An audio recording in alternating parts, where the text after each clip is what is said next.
갑자기 전화가 와서 밑도 끝도 없이 이제 사건 이야기를 하기 시작하면 너무 귀가 뜨겁고 힘들어요. 일단 시간 약속을 잡고 관련된 자료가 있으면 보내주셨으면 좋겠고, 본인이 사건의 당사자이기 때문에 변호사가 다 알 수가 없어요. 육하원칙에 맞춰서 정리를 해서 문서화해서 가지고 오시면 상담할 때 훨씬 편할 것 같다. 시간도 그렇고 법률 이슈를 저희도 미리 좀 준비해서 이렇게 진행하면 좋겠다라고. 그렇지 않으면 서로 시간 낭비가 되겠죠. 상담료는 있는데.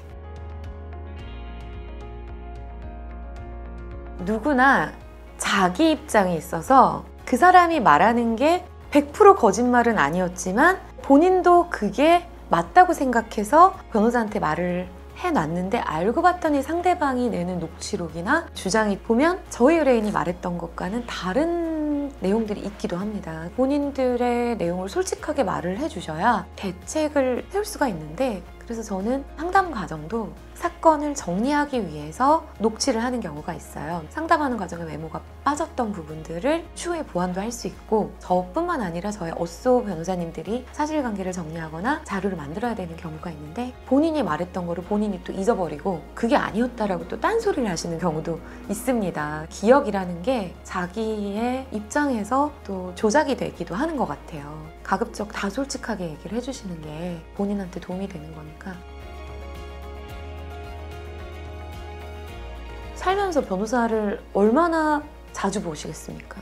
오시는 분들은 이런 데 처음 온다, 변호사를 선임을 했었지만 너무 오래 걸리고 힘드셨다, 이런 말씀 많이 하시고, 자기 인생에 있어서는 위기 상황에 오시는 거거든요. 그래서 변호사 비용은 각 사무실마다 민사사건에서 효과에 따라서 차등으로 책정되어 있는 착수금이 있고, 형사사건에서도 굉장히 중범죄거나 피해자가 많거나에 따라서 어느 정도의 착수금이 법인마다 세팅이 되어 있는데, 만약에 그런 부분을 좀 하고 싶다 그러면 자료를 준비해서 오겠다. 예를 들면 사건 이슈와 관련된 중요한 대화 내역은 어느 부분에 나온다는 건 본인들이 제일 잘 아는데, 그런 부분들을 추려서 가져다 주시겠다라고 하면 훨씬 저희의 시간이 줄어들게 되고, 그런 협조가 잘 되는 의뢰인들 같은 경우에는 저희가 그런 부분들을 감안을 해드릴 수 있는데, 그렇지 않고 다 알아서 해주세요 라고 하게 되면은 그 시간이 너무 많이 들기 때문에 저희는 이 사건 못 맡는다 해야 될 수도 있어요. 그러니까 좋은 결과를 원하신다면 그 부분에 있어서는 감당을 하셔야 된다라고 생각이 듭니다.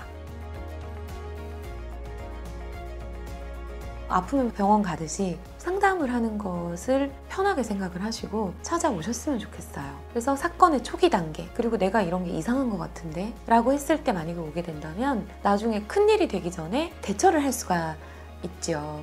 어떤 분이 자기가 돈을 바로 보내는 것 같은데 이상하다라고 하면서 상담을 오셨던 분이 있어요. 그런 분 거의 없거든요. 보통은 문제가 된 거를 알게 된 다음에 찾기가 어려운 상태에서, 그래서 바로 경찰에 신고하시고, 요즘에는 보낸 은행에서도 주말이건 야간이건 보이스피싱 신고에 대한 부분은 다 ARS로 받고 있거든요. 우리가 건강검진을 하는 게 아파서 가는 게 아니잖아요. 어디가 아픈 데가 있냐를 정기검진을 받듯이, 주치 변호사를 기업을 하시는 분들이면 사업에 대해서 좀 미리 상담을 한다거나, 어떤 경우에는 내가 부동산 계약을 하려고 하는데 변호사님 좀 입회 좀 해주세요 이러는 분들도 계셨어요. 물론 중개사가 계시긴 하지만 입회 하에 물건 다 검토하고 계약을 하고 싶다. 그런 경우에 뒤에 문제가 생겼을 때 좀 더 대처가 가능하다. 그래서 변호사 상담을 어렵게 생각하지 마시고, 자문계약을 그래서 많이들 하는데, 회사와 회사의 자문계약일 수도 있지만 간단하게 50만 원, 100만 원 또는 더